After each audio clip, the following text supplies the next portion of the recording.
Let's rewind to 1988. Seoul, South Korea. The Olympic Games are handing out condoms for the very first time, not as a prank, not as a publicity stunt, but as a desperate public health initiative during the height of the global AIDS crisis. Fast forward to Paris 2024, and that number exploded to 300,000, roughly 20 per athlete.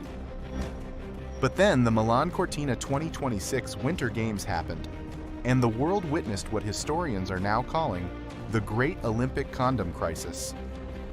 With only 3,000 athletes, organizers thought 10,000 condoms would be a safe, proportional bet.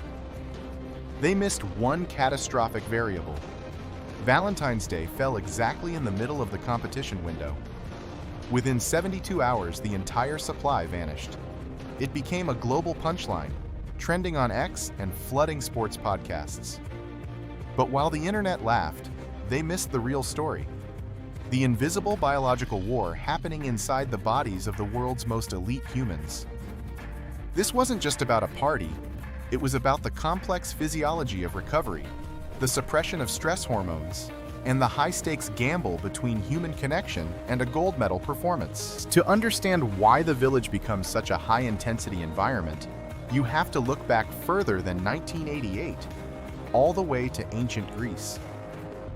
The original Olympians were often told to practice spermatic economy, an ancient belief that retaining physical energy would make them more aggressive in the arena. Plato even wrote about athletes who avoided intimacy for years to maintain their vital fire. This abstinence myth persisted for over 2,000 years, even influencing legends like Muhammad Ali, who reportedly abstained for 6 weeks before a major fight. But modern science has finally debunked the vital fire theory.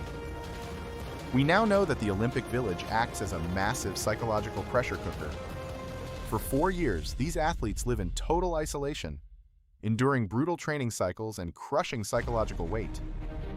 When the competition ends, the brain doesn't just relax, it requires a massive neurochemical release. Imagine finishing the most intense final exam of your life, one that lasted 4 years, while being surrounded by thousands of the most physically elite humans on the planet who are feeling the exact same adrenaline dump. The village is a unique bubble where the biological urge for connection is the only thing strong enough to shut off the survival instinct. Now, let's look at the hormonal battlefield. During elite competition, an athlete's body is drowning in cortisol.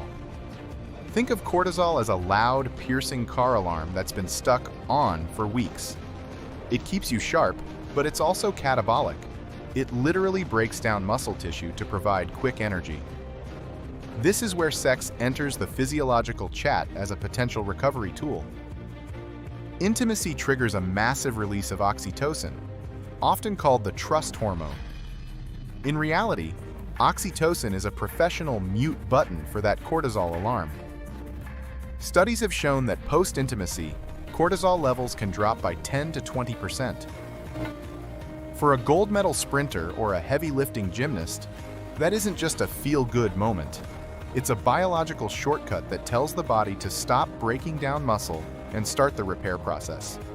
By suppressing cortisol, the body can finally exit fight-or-flight mode and enter a state of deep, restorative healing. But the real magic happens within the architecture of sleep.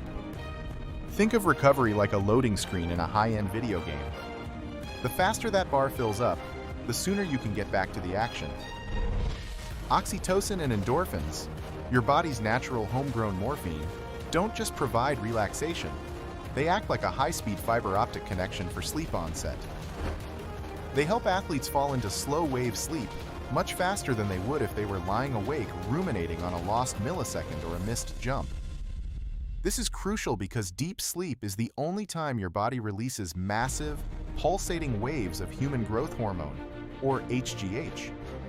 If cortisol is the fire that damages the building, HGH is the specialized construction crew that shows up at night to fix the beams and repaint the walls. Theoretically, a moderate session, followed by a full 9-hour night of sleep, isn't just harmless. It's a performance-enhancing recovery strategy that prepares the muscles for the next day's heat. However, the Olympic Village is not a controlled laboratory. It's a chaotic ecosystem where the act rarely exists in a vacuum. The real danger isn't the physical activity itself, which usually burns fewer calories than a light warm-up, but the plus ones that often come with it. In the village, social connection is frequently paired with late-night events and the ultimate performance killer, alcohol. Alcohol is a biological disaster for an athlete because it disables the bouncer at the door of your kidneys. Normally, a hormone called ADH, or antidiuretic hormone, acts as a gatekeeper, telling your body to conserve water. Alcohol kicks that bouncer out, leading to massive, systemic dehydration. For a muscle that is already low on glycogen, which is essentially the battery life of your muscle fibers, combining dehydration with a lack of sleep is a recipe for catastrophe. When an athlete chooses the party over the pillow, they aren't just losing energy, they are physically shrinking their capacity to perform at an elite level the following morning. This leads us to the 12-hour rule, the golden standard in modern sports medicine. Comprehensive reviews of sports performance data show that sexual activity has zero statistically significant impact on VO2 max, grip strength, or reaction time, provided there is a 12-hour buffer zone before the event. The myth that it drains your testosterone is just that, a myth. In fact, some studies suggest that long-term abstinence can actually cause a spike in cortisol due to frustration, which actually lowers functional testosterone over time. The energy isn't stored in some secret reservoir that gets emptied. Your body is a dynamic chemistry set.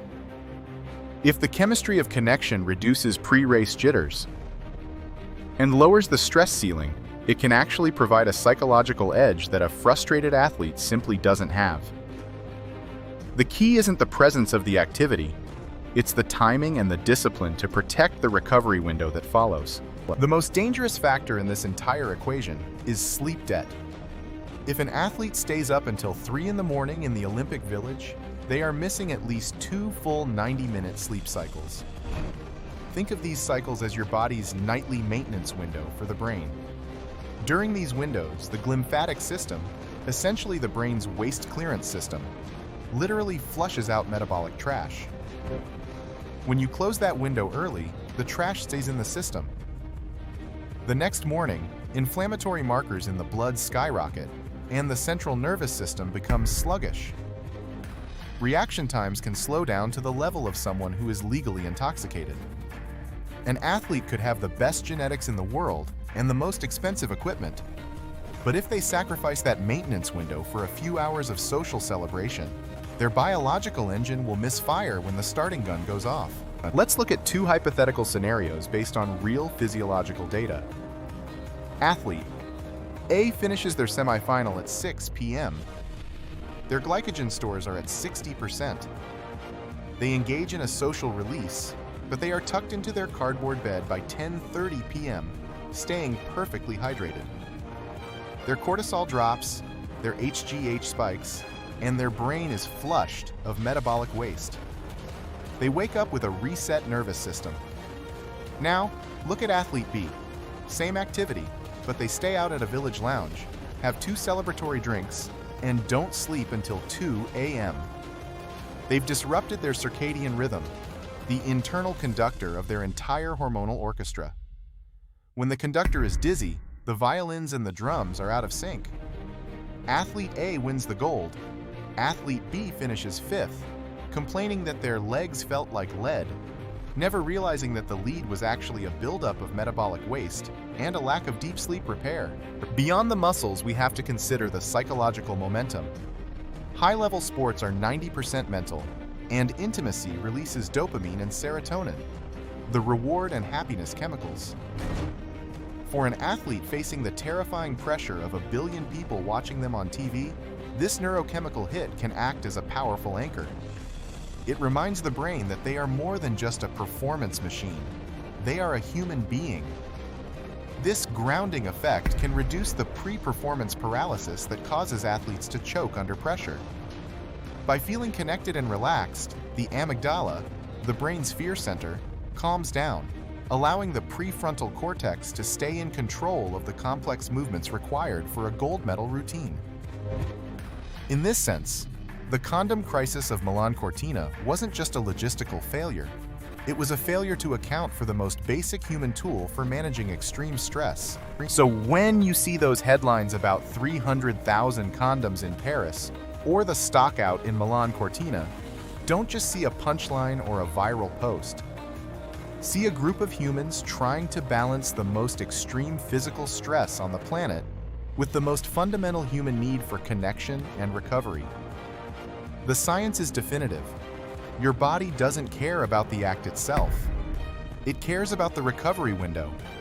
As long as the 12-hour rule is respected, as long as the bouncer hormone ADH is protected from alcohol, and as long as the maintenance window of sleep is kept open, the most popular sport in the village might actually be what helps the world records fall. I'm Sebastian, and this has been the Injury Breakdown. If this deep dive changed how you look at the hidden side of the games, share it with someone who still believes the old myths. I'll see you in the next breakdown.